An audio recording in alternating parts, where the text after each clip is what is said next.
Vamos lá então, né? A aula de hoje, eu não sei qual é a página que está aí de vocês. Boa tarde. É Seitas e Heresias. Seitas e Heresias.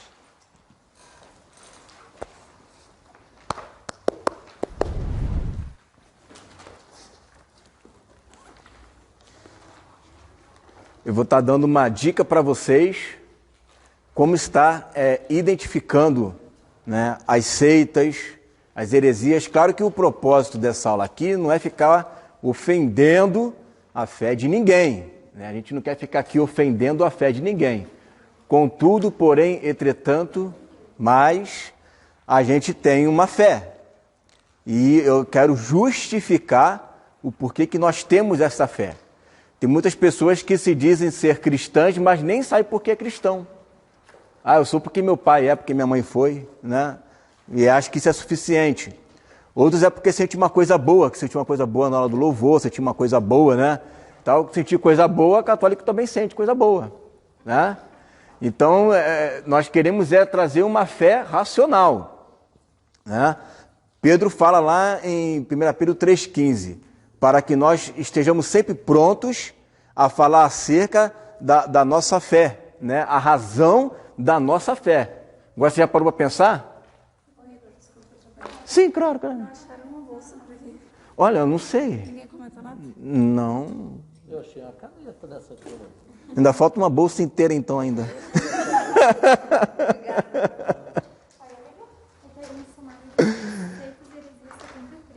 7,3 então. Página 7,3. Então, não conseguiu achar? Não, ele diz, ó, Seitas e Heresias, não, Seitas e Heresias 73, mas daí tu abre e tá autoridade espiritual. Tá na 66. É a segunda aula aí, ó, só voltando, é a segunda aula. Você já chegou, pronto. É porque as apostilas, não sei o que aconteceu, que umas tem duas páginas diferentes. Uma está com as páginas 7,3, outra está com as páginas não sei de onde. Mas todo mundo achou, né? Perfeito. Então, recapitulando. Pedro fala para que a gente tenha uma fé racional. Agora você veja que coisa, né? Uma fé com razão. Né? Uma fé com razão. Né? Qual é a diferença de uma fé racional e uma fé irracional? Que uma coisa é a fé baseado em algo concreto. Uma outra coisa é uma fé baseada em algo que não tem nexo, que a gente chama na filosofia de fideísmo. Qual é a diferença de fé para fideísmo? Exemplo, vamos colocar aqui. Eu estou num prédio, começou a pegar fogo, tá eu e mais um colega meu lá na janela gritando socorro, não tem saída para lugar nenhum. Aí vem um camarada vestido de bombeiro, né, com todo equipamento de bombeiro, e fala para mim, olha, vamos entrar no meio desse fogo que eu vou te salvar. Aí vem o meu colega e fala assim, não entrar pelo fogo não, vamos pular aqui da janela porque vai aparecer um dumbo voador colorido e vai nos resgatar. Né? Qual é a fé racional e qual é o fideísmo?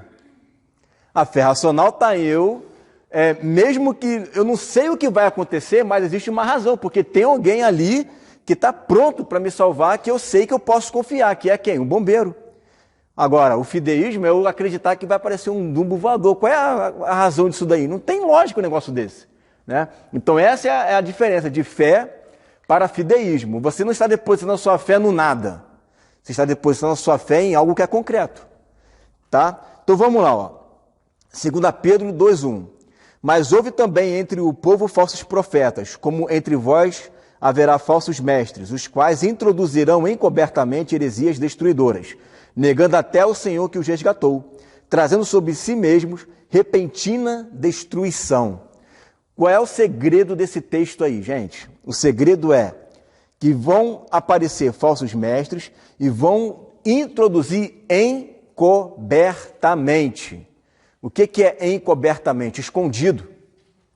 O negócio está tão ali escondido, né, imperceptível, que você só percebe se você fizer uma apuração melhor. Você só consegue perceber se você tiver uma visão do todo. Né? Se você vê apenas o micro, talvez você não consiga perceber ali que existe uma heresia, mas se você ampliar a sua visão para o macro, aí você vai começar a perceber né, que tem ali uma heresia. E aí, essas pessoas que acabam colocando encobertamente, escondido, essas heresias, faz com que não somente ele venha negar o Senhor, mas até mesmo aqueles a quem o Senhor um dia o resgatou. Então, olha que perigo, né? Olha que coisa que faz com que a gente tem que ter uma visão mais apurada. Você quer ver uma heresia que a gente vai entrar nesse estudo mais para frente? As pessoas, muitas delas acreditam que a ressurreição é um corpo que não tem carne e não tem osso, que é um corpo só espírito, só fantasma. E a gente vai estudar sobre isso no terceiro módulo, sobre a ressurreição, que seria a outra aula aí, né? Só que botei lá para o final. Então isso é uma heresia grande, né? Dizer que a pessoa não vai ressuscitar em corpo, né, físico. É um corpo físico, mas é um corpo, né, que ao mesmo tempo é espiritual, não pelo fato dele não ter algo físico, mas é porque ele tem poderes espirituais, né? Então a gente vai estudar sobre isso. E tem gente que fala com a maior naturalidade, não, é um corpo espiritual, sem carne e sem osso. Fala assim, não, numa boa, né? E a gente vai ver que isso é uma baita de uma heresia, está ali encoberto, as pessoas não percebem, mas é uma heresia, tá? A palavra heresia, aireses, no grego, quer dizer escolha, opinião. A heresia é uma fé, uma escolha, a opinião diferente da que foi dada aos nossos pais.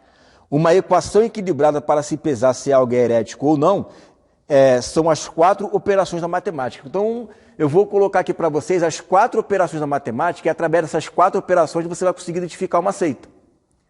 Tá? Então, isso vai cair na prova. Então, vocês frisem bem essas 4 operações, porque isso aqui é importante. Ó. Por exemplo, a adição. Como que eu sei que é uma seita? Vamos lá. O grupo adiciona algo à Bíblia, isto é, sua fonte de autoridade não se restringe somente à Bíblia. Por exemplo, Adventista do Sétimo Dia, Testemunha de Jeová, Mórmons, Espiritismo, Islamismo e Catolicismo Romano. Claro que tem outros, mas eu peguei as principais. Tá? Adventista do Sétimo Dia, o que elas acrescentam? Elas acrescentam, né, os escritos de Ellen Gold White. Já ouviram falar sobre ela? Não? Então estão ouvindo hoje. Né? Ellen Gold White é a que é a chamariz do Adventismo no Sétimo Dia, que é a profetisa. Então eles têm a Bíblia, mas também têm, né, os escritos dela que eles usam como ferramenta para ter a sua crença. Então se você falar alguma coisa diferente de Ellen Gold White, está errado. Né? Ela é a pessoa que está lá para poder realmente ser como se fosse uma apóstola, né? Tem que ser o que ela fala. Testemunho de Jeová. Testemunho de Jeová tem a Bíblia, mas eles também têm aquelas revistinhas que vocês conhecem, né? Despertar, Sentinela, Torre de Vigia. Né? Então eles têm isso daí também. E qual é a diferença? A diferença é que o Testemunho de Jeová, aquele que bate na sua porta de manhã, né, para te encher o saco, aquele dali é peão de obra. Aquele dali são os que são os peões. Os cabeça mesmo, que estão no comando de tudo e que somente eles podem interpretar a palavra, estão lá no Brooklyn, lá nos Estados Unidos, que são aqueles que são chamados de 144 mil. Claro que não tem 144 mil ali, né? Porque desde a época dos apóstolos, né, tem um número que vem desde lá para cá. Tem um número lá, não sei quanto que tem agora, né? Eles é que somente eles é que têm a capacidade de interpretar a Bíblia, e eles já trazem mastigadinho as revistinhas, né, com a interpretação deles. Então, os que batem na sua porta, eles não interpretam a Bíblia, eles apenas aprendem e repassam aquilo que eles obedecem desses 144 mil, que eles chamam de corpo governante, né, ou o corpo fiel discreto, né, servo fiel discreto.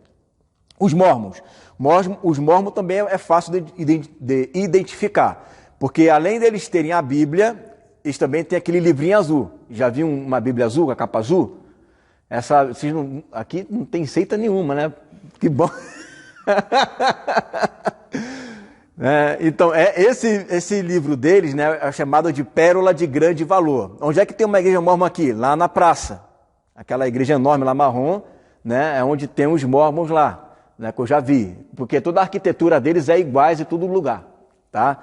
Que é chamado de Igreja de Jesus Cristo dos Santos dos Últimos Dias, né? Então eles vêm com a Bíblia, para vocês, que Jesus te ama, que não sei o quê, mas depois de fazer a tua cabeça vai vir com uma pérola de grande valor. Essa pérola de grande valor, quem introduziu ela foi o Joseph Smith, tá? Lá no século XIX. Depois a gente vai falar sobre ele aqui. Então, também temos o Espiritismo. O Espiritismo, eles têm a Bíblia, mas não leem, só pegam os versículos que lhe convém, né? Mas eles têm também o Evangelho segundo Allan Kardec, tá? Então, isso aí você já conhece, né? Isso aí tá famoso, né? Brasil é o país que tem maior número de espíritas no mundo, tá? Então, eles têm, né, a Bíblia deles, que é a nossa Bíblia, mas eles também têm, né, e é por esse escrito que eles se seguem, né, que é o Evangelho segundo Allan Kardec, tá? Temos aí também o islamismo, esse não tem a Bíblia, né? A Bíblia é secundária, tá? Mas eles têm o Alcorão, tá? O Alcorão vocês já ouviram falar, né? Então eles têm o Alcorão. E tem o catolicismo romano, que é uma coisa bem peculiar, porque eles têm a mesma Bíblia que nós, tem alguns livros apócrifos, são livros que estão lá no Antigo Testamento, né? Mas eles se baseiam muito pela tradição. Então o catolicismo romano, eles se utilizam muito mais da tradição, a tradição acaba sendo algo oficial para a igreja, do que propriamente a Bíblia. Exemplo, eles acreditam que Maria foi assunta ao céu, assim como Jesus, e que ela está lá intercedendo, né, por todo mundo. Está isso na Bíblia? Não está. Mas isso é uma tradição que eles seguem à risca e creem nisso com todo o coração. Tá? Então, palavra de Deus e tradição está no mesmo pé. Você vê que assim como eles leem a Bíblia, eles vão lá e pedem ajuda aos santos. É tradição, né? Então, a tradição para eles e a palavra é 50% cada um, certo? Então, a adição ficou claro, né? A adição é quando acrescenta alguma coisa à palavra. Subtração.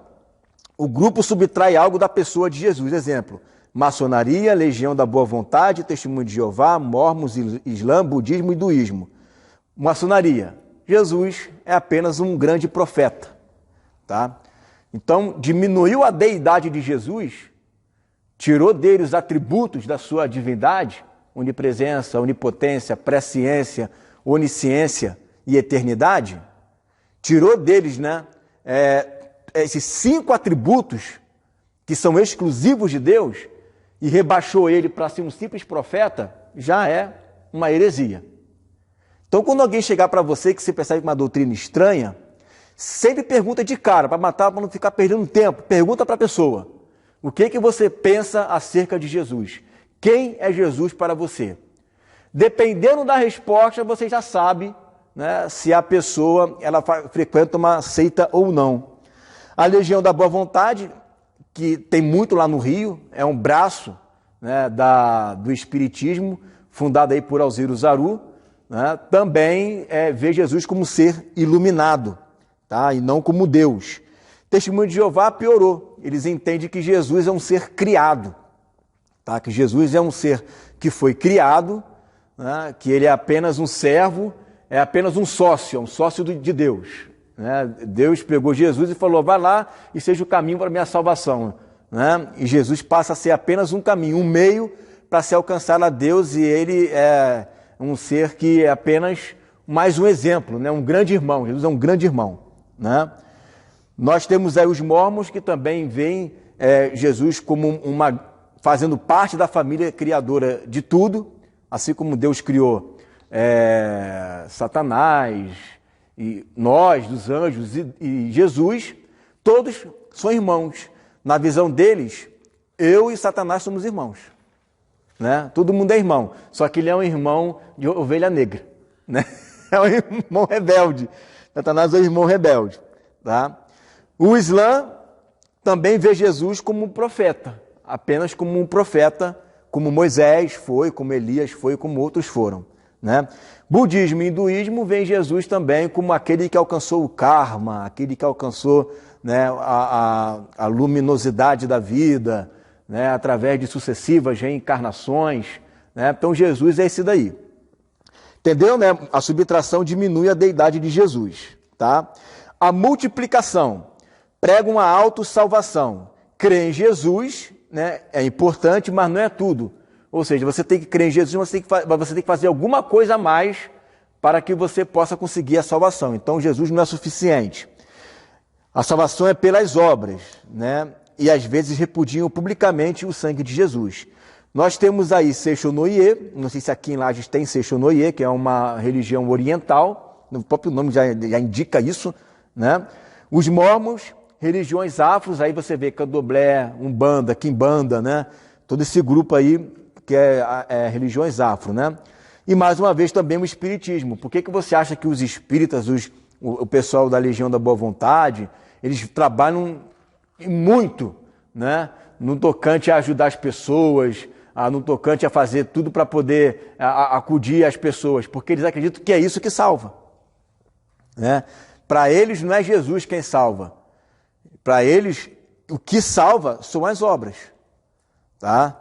Então, não é Jesus em mim que impulsiona eu fazer isso, é eu em mim mesmo que tem que fazer, tá? É por isso que os espíritas acreditam que a reencarnação é justamente isso, né? Você vem melhorando através das sucessivas reencarnações e você vai praticando cada vez mais boas obras, tá? Divisão. Divide a fidelidade entre Deus e a organização.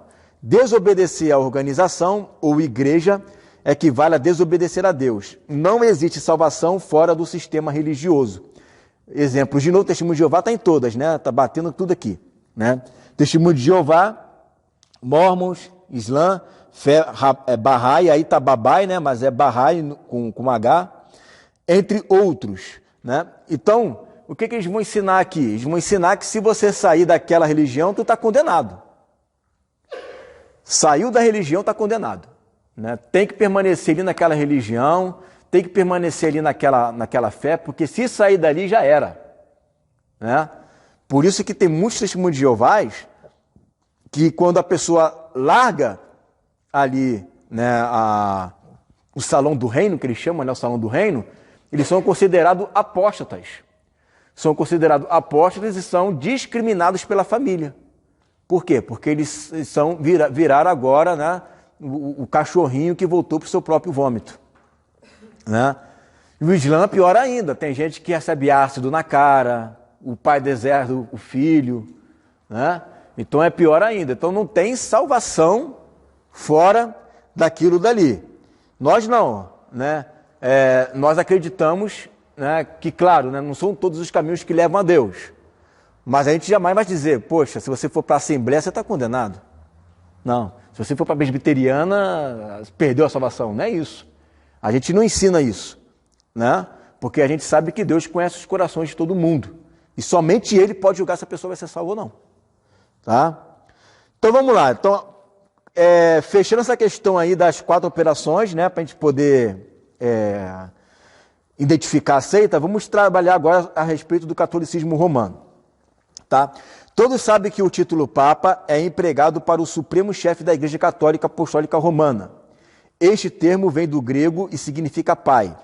Já em latim é formado pela junção da primeira sílaba de 2 palavras, pater patrum, que quer dizer pai dos pais, mas o significado que os católicos mais gostam de conferir é Petri, apostoli potestate mancipiens. Fale isso aí rápido, quero ver. Duvido.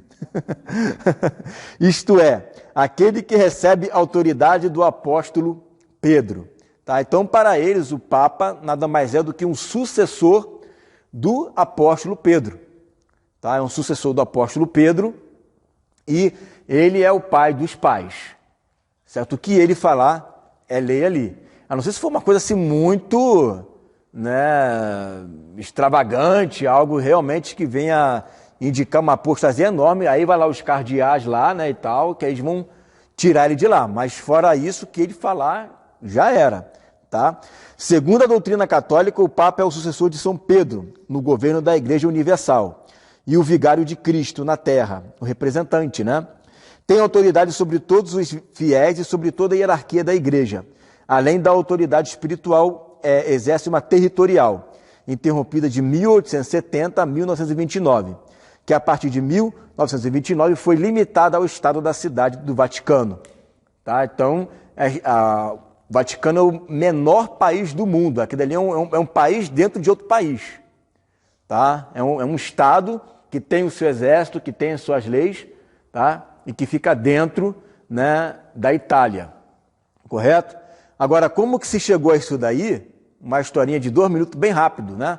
Isso tem a ver com a perseguição que a igreja sofria nos 3 primeiros séculos, tá? Até que num determinado momento, lá no século IV, ano 300 e alguma coisa, por ali, Constantino, ele, que era o imperador de Roma, ele se converte, entre aspas, né? Que ele só foi se batizar lá no leito de morte, ele se converte ao cristianismo.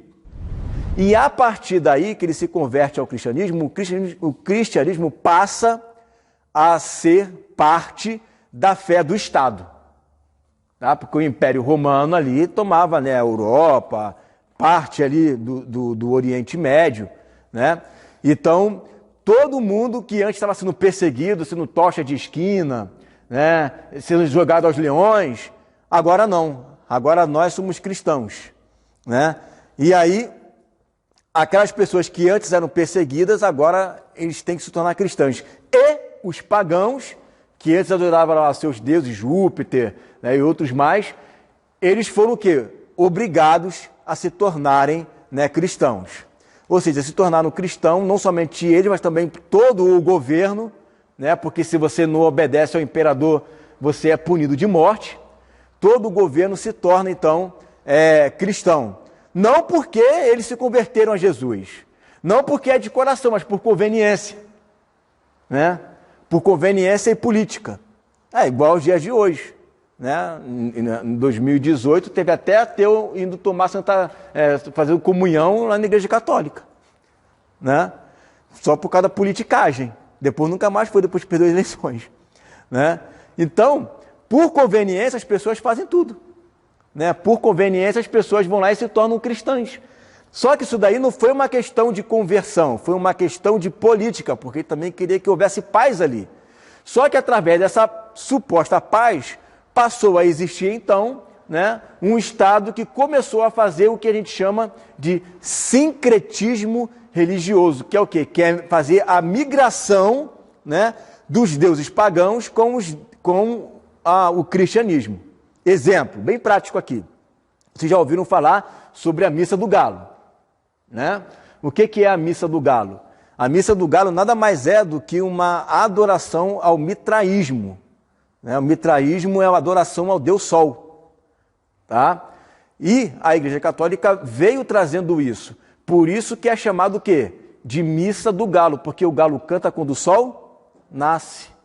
Entendeu? E isso é feito quando? Justamente na data em que é comemorado o dia do mitraísmo, que é no dia 25 de dezembro. Tá? Então você observa que desde então, você tem apenas um exemplo. Tá?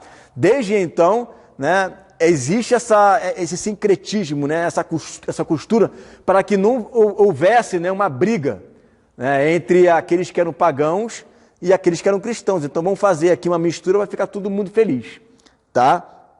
E aí, nessa brincadeira, entrou também um papado.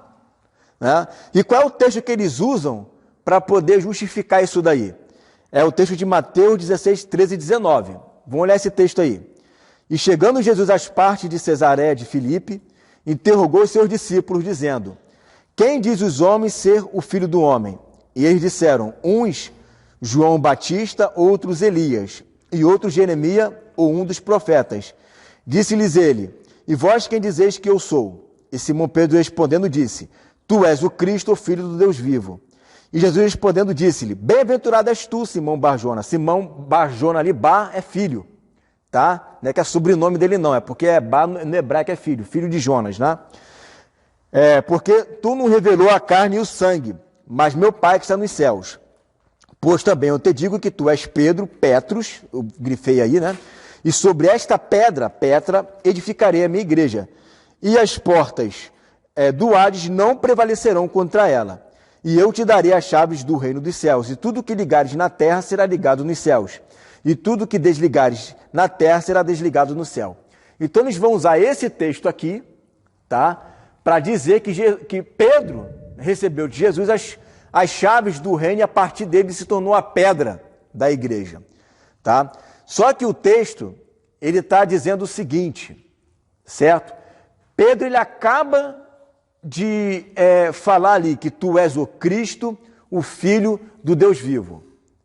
Aí Jesus vira para ele e fala, você é bem-aventurado, né? Porque não foi nem carne nem sangue que te revelou.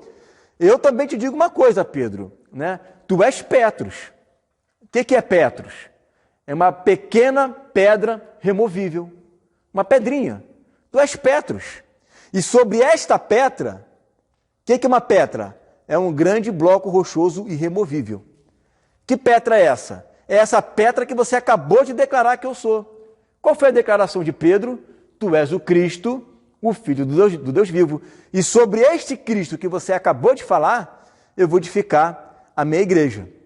Essa palavra Petra aí no grego está na mesma passagem de Mateus 7,24, quando ele vai falar lá, né, que todo aquele que escuta as minhas palavras e as pratica, assemelhá-lo-ei como um homem prudente que edificou a sua casa sobre a rocha, sobre a Petra. Ali é Petra, rocha Petra.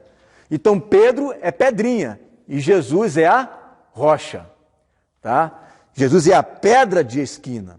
Jesus é a pedra principal. Né? É sobre esta rocha que você acabou de falar que eu vou edificar a igreja. E as portas do Hades, a porta do mundo dos mortos, não prevalecerão sobre ela. Tá? Então, tem um texto aqui que vai justamente justificar isso que eu estou falando, que é 1 Coríntios 3,11, que diz assim, porque ninguém pode pôr outro fundamento além do que já está posto, o qual é Pedro. É isso que está escrito aí? Não, o qual é Jesus Cristo. Jesus Cristo é o principal fundamento da igreja. E sobre essa rocha é posto as outras pedrinhas, tá? Que é construído em cima dele. Efésios 2,20. Edificado sobre o fundamento dos apóstolos e dos profetas, de que Jesus Cristo é a principal pedra da esquina. Então, quem é a principal pedra da esquina? Jesus.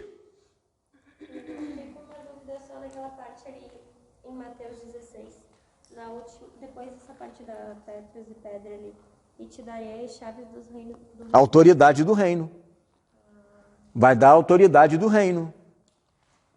Né? É através dessa autoridade, dessa chave, que a gente consegue ligar e desligar. A igreja tem esse poder de ligar e desligar. Né? Nós temos essa autoridade. Antigamente, não sei se eu cheguei a falar aqui sobre isso, né? Quem determinava que a pessoa era casada e entrava no divórcio era a igreja. Né? Era a igreja que determinava isso daí. Né? Tem aquele texto lá que Jesus ele fala sobre o perdão, né? Aí ele fala assim, onde 2 ou 3 estiverem reunidos em meu nome, ali estarei. Né? Qual é o contexto ali? O contexto não é a reunião de igreja. Se tiver uma pessoa, Jesus está ali, pô. Jesus é onipresente. Né? Eu vou orar aqui. Ah, que pena que só tem eu, então Jesus não vai estar aqui, tinha que ter mais um. Né? Não, o contexto não é esse. O contexto, se você for ler ali, vai falar de pessoas que estão sendo acusadas, né, de algum pecado. Você vai até ela, e aí essa pessoa, ela não te ouve.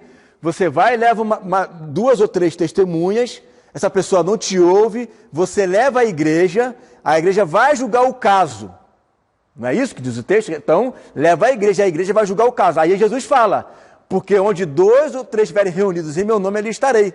Ou seja, o que vocês decidirem, eu decido também. A igreja tem essa autoridade. Não é isso que Paulo fez lá em 1 Coríntios capítulo 5? Amém, isso aí, Jeová. Está confirmando. Não é isso que ele fez lá em 1 Coríntios capítulo 5? Né? Quando ele falou, olha, lançai fora esse Nico, que está tendo relação sexual com a sua madrasta. Né? Já está julgado aqui entre a gente. Né? E lançou fora, praticamente excluiu o camarada da igreja. Né? Que a igreja decidiu. E o que foi decidido aqui foi decidido no céu. A igreja tem essa autoridade, é dada essa chave, essa autoridade. Certo? Então, e assim para vós o que credes é preciosa, mas para os rebeldes é pedra que os edificadores reprovaram. Essa foi a principal da esquina. Então você observa o seguinte, Eu já até expliquei sobre isso aqui. Como que era provado a pedra naquele tempo? Primeiro, você pegava a pedra e começava a bater na pedra. Batia, batia, batia, batia, batia. Se a pedra trincasse ou rachasse, ela já era reprovada de cara, né? Se passasse por esse primeiro teste, tinha um segundo teste, que você colocava ela num fogo em alto grau. Se ela trincasse ou rachasse, já era reprovado, tá? Se ela passasse nesse segundo teste, tinha um terceiro teste, que era imediatamente você jogar uma água fria, para que se ela trincasse ou rachasse, não fosse aprovada como pedra de esquina. Uma vez aprovada, serviria sim como pedra de esquina. E Jesus passou por todos esses testes, né? Agora, a pedra que os edificadores rejeitaram, essa veio se tornar a principal pedra de esquina, né? Nós não rejeitamos essa pedra, por isso que para nós essa pedra não é uma pedra de tropeço, mas é uma pedra de salvação, tá? E só para fechar aqui, ó, essa parte do catolicismo, deixa eu pegar aqui eu tenho aqui uma revistinha que ele mostra a diferença, né, da nossa fé para a fé da Igreja Romana. Deixa eu pegar aqui, ó. Então, a diferença entre fé bíblica e tradição. Vai dizer aqui, ó, fundamento, nós, Jesus, né, que é a pedra, eles, São Pedro. Cabeça da igreja, Jesus, para eles o Papa, né? Mediador, para nós Jesus Cristo, para eles Maria e Jesus também, e todos os santos. Salvação, por meio da fé, para eles graça, obra, indulgências e etc., né? A nossa autoridade, Bíblia Sagrada, para eles a tradição e o magistério da igreja e também a Bíblia, né? Culto, para nós um culto racional segundo as Escrituras, para eles é apenas um cerimonial, aquela coisa que é sempre a mesma, não muda nada, né? Mesma coisa, né?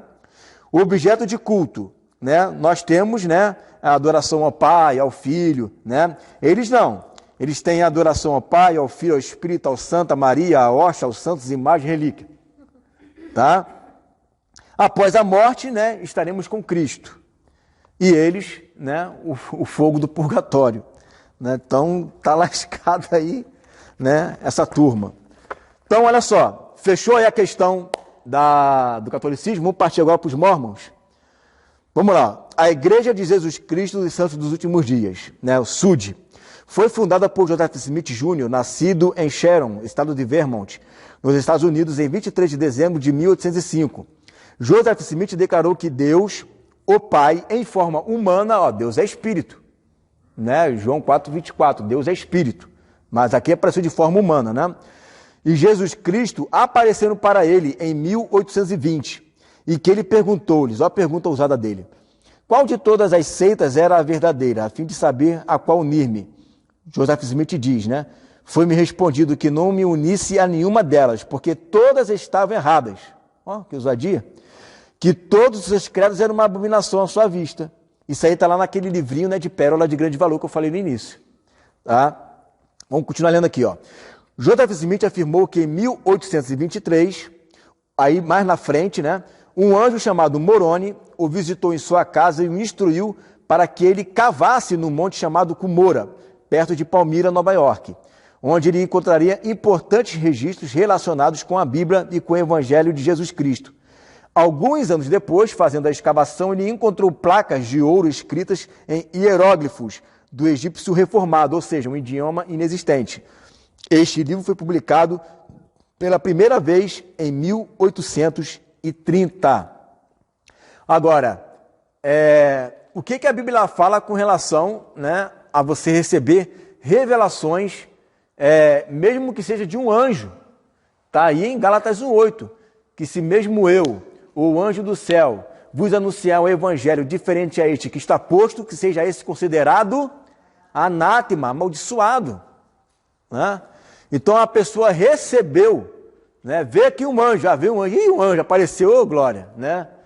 E começar a falar besteira, né, bobagem, pataquada, eu tenho que repreender aquilo ali, e não somente um anjo, até mesmo eu. Olha o que Paulo está falando, se mesmo até eu mesmo chegar, né, e começar a ensinar coisa diferente, você não tem a obrigação de ouvir. Esse tal é amaldiçoado. Ali eu só não entendi. Ele achou esses hieróglifos do egípcio Reformar. Uhum. Mas se era um idioma inexistente, ele traduziu isso? O idioma inexistente é porque é um idioma que não se é mais falado hoje, mas os egiptólogos eles conseguiram traduzir. Né? Você vê, por exemplo, nos hieróglifos você vê uma linguagem que não é existente hoje, né? Mas existe gente que consegue traduzir isso daí, igual a língua dos maias. Quem é que fala maia hoje? Não tem ninguém, mas quem estuda sobre os maias consegue ler, né, toda a linguagem dos maias. Né? Então, 2 Coríntios 11:4. Porque se alguém vos pregar-vos outro Jesus que não nós temos pregado, ou se recebeis outro Espírito que não recebeste, ou outro Evangelho que não abraçaste, com razão sofreríeis. Por que vai sofrer? Vai sofrer por quê? Porque você imagina, né, uma pessoa está ali dizendo, né, que Jesus Cristo não é o Senhor. Já houve gente aqui na igreja que não adorava Jesus, que era ex-testemunho de Jeová. Não conseguia adorar Jesus de jeito nenhum. Né? Uma pessoa não vai gerar tanto problema. A gente pode chegar nele, né, e tentar conversar. Mas se eu deixar para lá, não quiser ir acertar esse problema, esse camarada vai influenciar um, vai influenciar outro, aí com razão vão sofrer. Vai virar um grande problema isso daí. Porque está recebendo um outro Jesus, um outro evangelho, um outro espírito que não tinha recebido no início. Que espírito é esse? É um espírito de engano. Né? É um espírito de mentira que está ali para poder desviar, trazendo heresias destruidoras. É o que Pedro fala, heresias destruidoras. Você imagina uma pessoa que não adora Jesus, como é que ela vai crescer na fé? E pasma, essa pessoa hoje já está desviada. Né? Então não pense que é brincadeira isso daí. Né? A pessoa que não recebeu Jesus, ela viu Jesus apenas ali, né, como um ser criado. Como é que Jesus vai conseguir entrar no coração daquela pessoa se ela não reconhece Ele como Senhor? Né? Essa pessoa está fora da igreja. Né? Os mormons acreditam que Jesus foi o primeiro filho espiritual, nascido a Deus, o Pai Celestial. Os mormons acreditam que não só Jesus e Lúcifer eram filhos espirituais de Elohim, mas que os seres humanos também são filhos espirituais. Em outras palavras, acreditam que Deus, anjos e homens são todos da mesma espécie, uma raça, uma grande família. Essa família é muito unida. É uma grande família. Né? Claro que eu não vou expor aqui tudo que os mormons acreditam, gente. Eu, no meu canal lá no YouTube, eu tenho falado aos pouquinhos sobre isso. Tá? Então, se você quiser depois saber, eu vou até colocar no grupo, né, um pouquinho do que eles ensinam acerca do batismo dos mortos, para você ver. Eles se batizam pelos mortos. Eles se batizam pelos mortos. Fulano de tal morreu, né, sem receber o Deus dos mormons. Então eu vou me batizar para que esse batismo alcance esse mundo que ele está hoje e que, se ele quiser, porque o batismo para eles tem que ser no corpo físico. Como essa pessoa não está mais no corpo físico, ele vai representar através do corpo dele essa pessoa.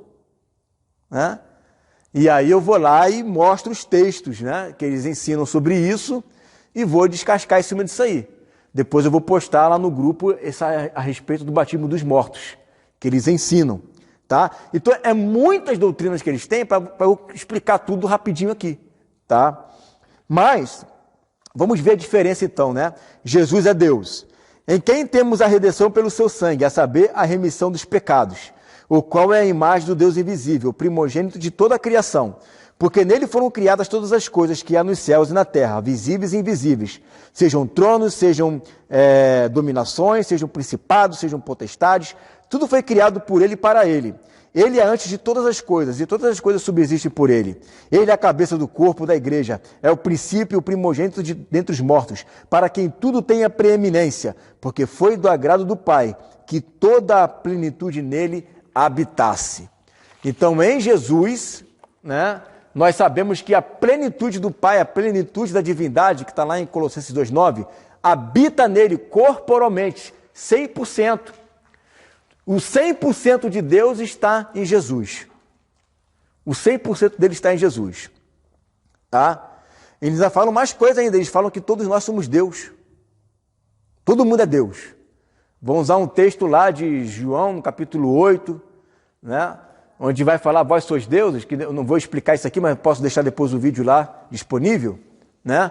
Mas eles ensinam que todo mundo é Deus em potencial, que um dia todo mundo vai ser semelhante como Deus realmente é.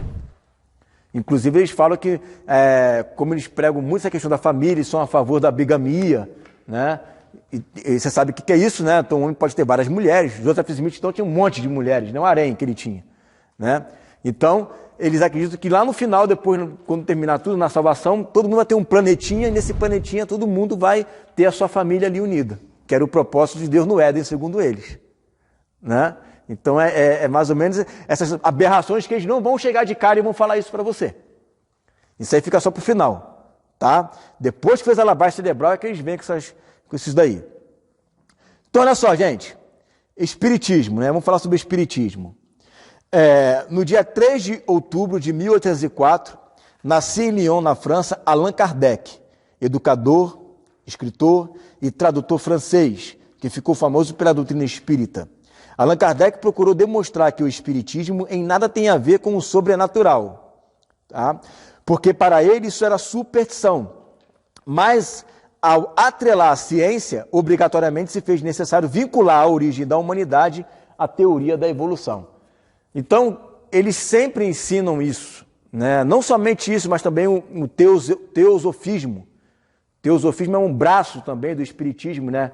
Que é da Helena Blavatsky, que é praticamente a mesma coisa, é tentar trazer, né, para o espiritismo, né, a ideia de que tudo é feito de uma forma científica. Se você conversar com um espírita, falar sobre Adão e Eva, eles vão dizer que aquilo dali é um símbolo, que aquilo dali não existiu. É uma figura, que é impossível isso existir. Se você conversar com eles a respeito da abertura do Mar Vermelho, eles vão dizer que o Mar Vermelho não se abriu, que a maré baixou, o pessoal passou, né? E eles falam isso com uma maior cara de pau, né? Mesmo o texto dizendo que houve 2 colunas de água, que a terra eles passaram em terra seca, mesmo o texto falando sobre isso, que foi na hora que Moisés tocou no mar, né, com a vara. Não, isso aí é ciência, né? Foi a maré que baixou, né? Agora você vê, né? O milagre ficou até maior, né? Com a maré baixa o pessoal morreu afogado, né? O milagre ficou maior ainda, né? Então eles querem pegar aquilo que é espiritual e querem trazer para a ciência. E aí olha como é que ficou a história, né? Em 1859 Charles Darwin lança o livro A Origem das Espécies. Você vê que no século XIX só nasceu gente, né? Nasceu aí Karl Marx, nasceu Charles Darwin, nasceu Sigmund Freud, nasceu Joseph Smith, nasceu Allan Kardec, só gente boa, só nego da prateleira de cima, né? Então, em 1868, Kardec lança o livro A Gênese, onde ele afirma no capítulo 11 que o corpo do macaco tinha servido de primeiras vestiduras para os espíritos humanos, né? Então, 9 anos depois de Charles Darwin ter lançado o livro A Origem das Espécies, vem Allan Kardec e lança um livro, já que eu tenho que colocar uma fé que não é uma fé no sobrenatural, eu tenho que colocar uma fé naquilo que é visível, né, atrelado à ciência. Então realmente houve os macacos ali, né, e os espíritos que haviam naqueles macacos, como ele diz aqui, né, são as primeiras vestiduras dos espíritos humanos, né? Só que aconteceu um negócio interessante. Em 1856, Gregor Mendel descobre o código genético. Aí é que começa o negócio a ficar melhor, né? O que é o código genético? O código genético são as características únicas do ser daquela espécie, tá? Somente aquela espécie tem aquele código genético, aqueles números, né, que está no nosso DNA. Que antes a gente entendia que a célula era só o quê? Membrana, núcleo, né? Era só aquelas 3 partezinhas. Mas hoje não. Hoje a gente entende que na célula do ser humano existe bilhões e milhões, né, de micro-organismos, né, e tudo mais ali, que estão trabalhando para o funcionamento do corpo. Tá? E aí, esse código genético vai dizer o seguinte, que as características únicas daquela espécie não podem ser transferidas para outra espécie. O que significa? Que macaco só pode dar macaco. Cachorro só pode dar cachorro. Gato só pode dar gato. E ser humano só pode dar ser humano. Se você cruzar espécies diferentes, pode, é difícil, mas pode até nascer um ser ali. Mas esse ser que nascer, ele não tem a capacidade de procriação. Então você vai cruzar lá, de repente, um gato e um cachorro, vai nascer um cachorro-gato? Não vai. Não vai ter um cachorro-gato ali, né?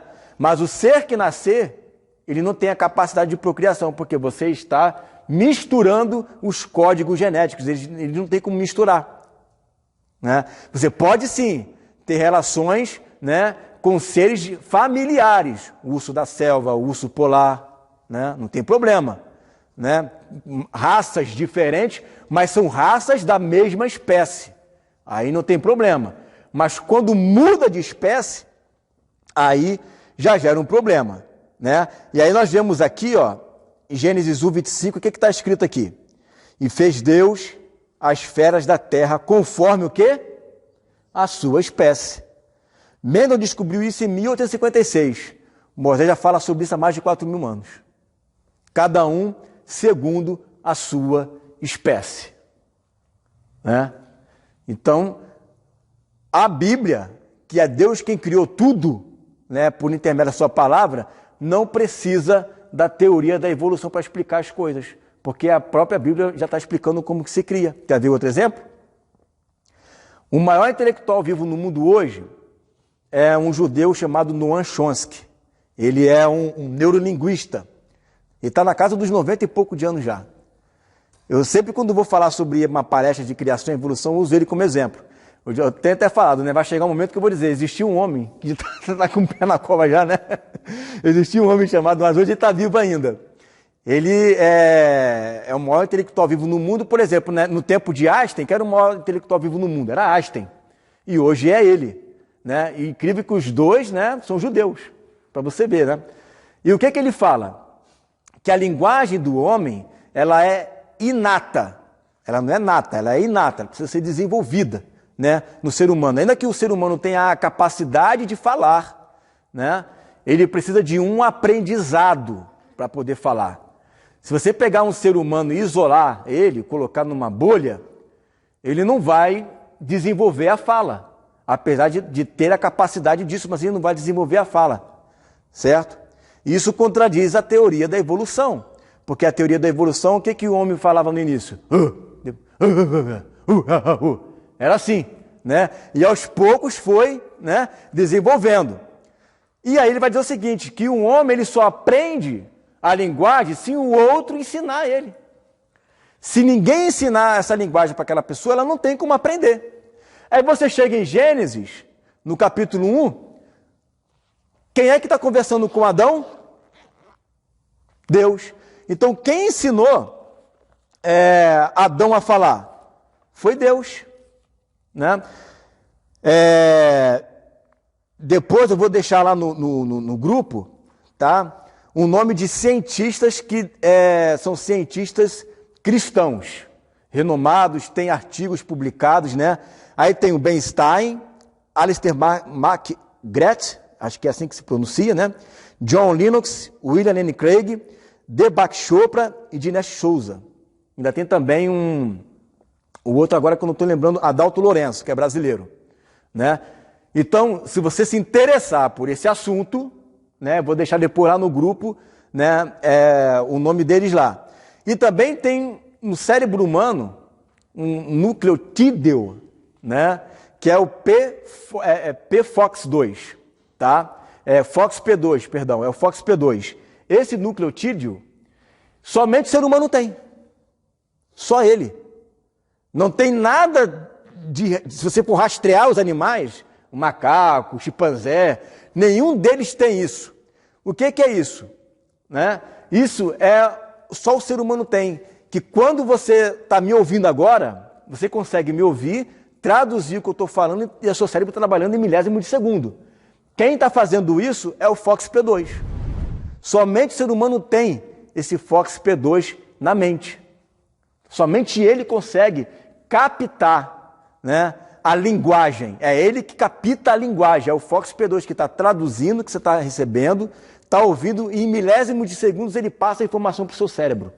Somente o ser humano tem isso. Não tem nenhum outro animal no mundo que tenha algo, esse nucleotídeo na mente, para você dizer que houve uma espécie de evolução.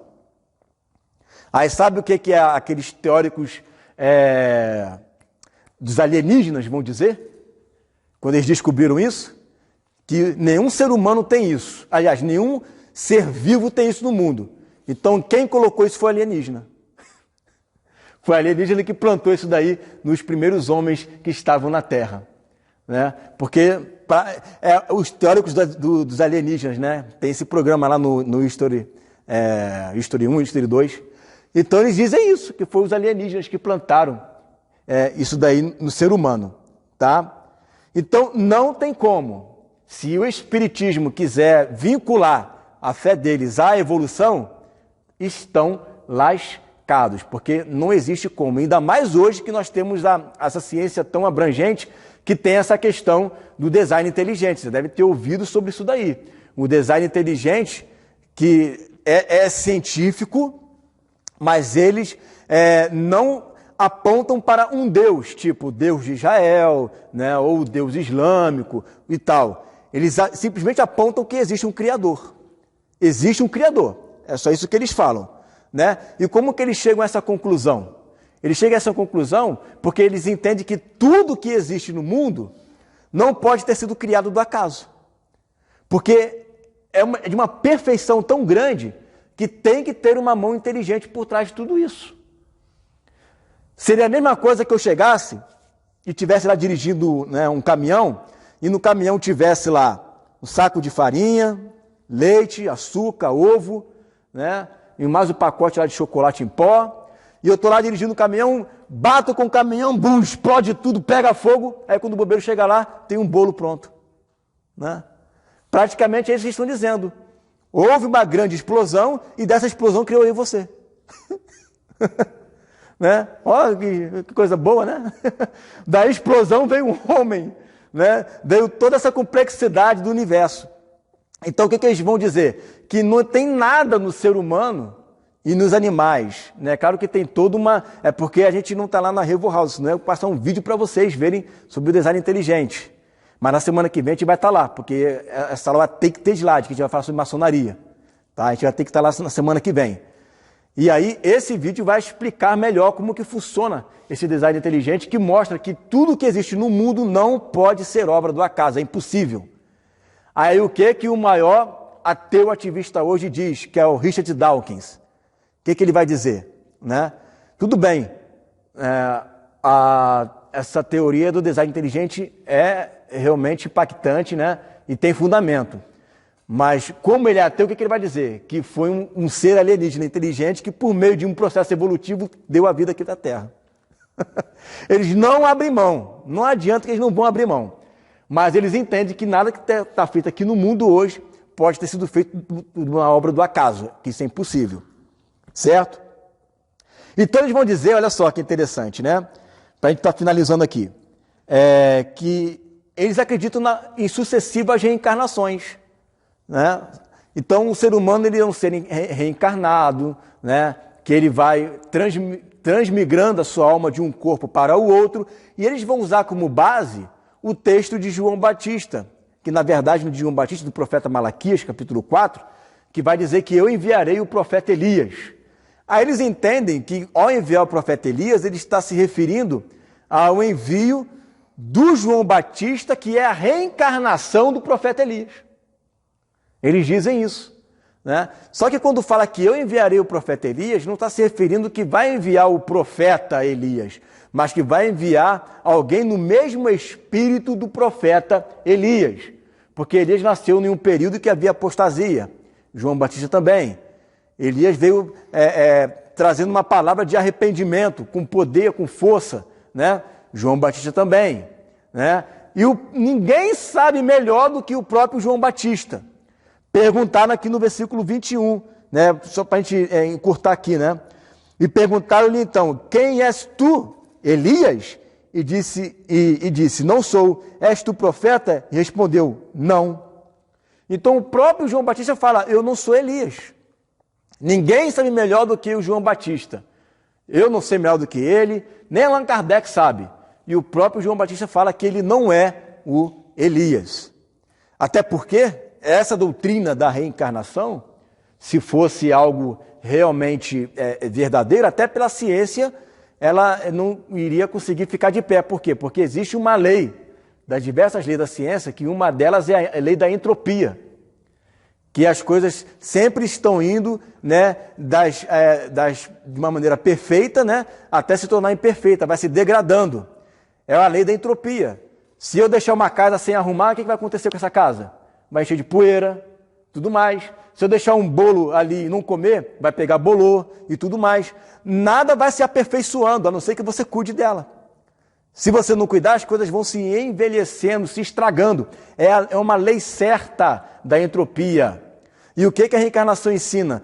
Que o homem, através da reencarnação, ela vai melhorando. Então era para o mundo estar melhor. No mínimo isso. Né? Era para o mundo estar melhor. Só que não. Né? E aí eles ensinam que é a evolução que gera a vida. Quando a Bíblia fala lá, a ciência diz, né, que existe a lei da biogênese. O que é a lei da biogênese? Né? Que apenas um ser vivo pode gerar outro ser vivo. Ou seja, apenas vida pode gerar vida. Né? Você já viu alguma coisa inanimada gerar vida? Não tem como. Não tem como gerar vida algo inanimado. Apenas vida gera vida. É a lei da biogênese. Então, quem gerou a vida neste mundo? Foi Deus. Certo? Deus é quem gerou a vida nesse mundo. Aí eles vão usar o texto de João 3, né, que vão dizer aí, né, que necessário vos é nascer de novo. Eles vão dizer nascer de novo é reencarnar de novo. Né? Mas o próprio Jesus, ele fala no contexto que não é para voltar para a barriga da mãe, que é a pergunta de Nicodemos, mas é para nascer do alto, né? Nascer de Deus, nascer do Espírito. É o que ele está falando. Para a gente terminar, né, bem rapidinho aqui, para a gente semana que vem só falar sobre maçonaria. Tá? Testemunho de Jeová. Testemunho de Jeová, eles surgiram a partir do movimento religioso dos estudantes da Bíblia, que tiveram suas atividades a partir da década de 1870, com o pastor Charles Taze Russell. Eu vou ler aqui o que ele diz, uma profecia que ele fala, né, que vai dizer o seguinte, ó: se temos a correta data e cronologia, os tempos dos gentios findarão esse ano. Esse tempo dos gentios eu vou explicar ele na última aula do terceiro módulo. Então dá para esperar um pouquinho, né? Em 1914, tá? O que significa isso? Ele falando no livro dele. Não sabemos com certeza. Nossa expectativa é de que o domínio ativo do Messias, ou seja, o reino milenar, a aula que também teremos no terceiro módulo, começará por volta do fim da concessão do poder aos gentios. O que ele está dizendo? Né? Ele está dizendo o seguinte, que esse tempo que nós estamos vivendo hoje, que é o tempo dos gentios, iria se acabar em 1914, e que o reino ativo do Messias, que é o reino milenar, passaria a existir. Só que o reino ativo do Messias, que é o reino milenar, é um reino de paz, são dias de prosperidade, são dias em que o próprio Senhor Jesus estará reinando aqui na terra, né? São dias onde como é que posso colocar? A etariedade da vida voltará a ficar longa, as pessoas voltarão a morrer com 600, 700 anos de idade, né? A gente vai estudar sobre isso daí mais lá na frente. É um reino de paz, é um reino onde não vai ter mais guerra, né? Vai acabar esse negócio de industrialização, vai voltar como era no período feudal, né?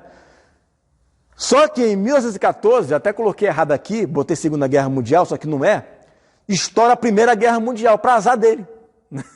Um reino que é de paz, né? Um reino que é de alegria, um reino onde o próprio Senhor Jesus vai estar reinando, né, na terra, sobre todas as nações, um só será o Senhor e um só será o Rei.